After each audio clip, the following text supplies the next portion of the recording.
Let's take a look at the steps for the Alla Prima method of making portraits. Begin by applying a ground to your canvas or paper, and then apply pastel to the back of your photo or sketch. You can trace your photo or sketch onto your grounded substrate, and then highlight your drawing with a wash. Here I'm using sepia tone, but other deeper tones work really well. Focus on an angular style to your drawing. Remember, we're going to be painting over everything, so this part can go pretty fast. Use your same wash to block in any dark shapes. We'll be working from dark to light, so this gives you a good start. For those of you with confidence in your drawing skills, there's no need to copy a reference photo. You can just take a look at your reference and start sketching it in with your wash right away. Using red, yellow, and blue, mix a range of skin tones, as I've done here. I like to use the edge of a piece of paper or a clear palette and hold it up against my reference photo to make sure my colors are close.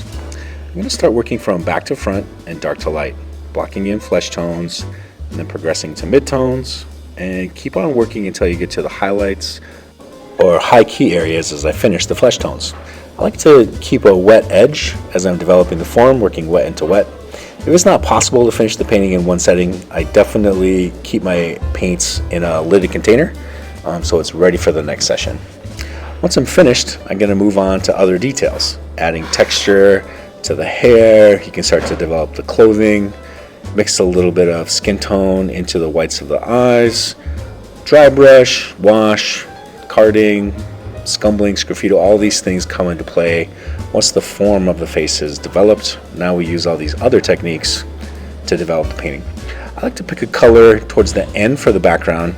Once the portrait is almost done, I like to think about what colors could really make it pop. In this case, I used the blue to try to push the textures of the shirt and the headband and the eyes. Once you feel like your painting is about finished, I like to take a look at it, think about improvements that could be made. Let's mix up some more intense colors and add some vibrancy to the skin tone. Here I'm gonna use some wet into wet, some wash, some dry brush, and some mix on the canvas style techniques to improve the colorfulness of this portrait.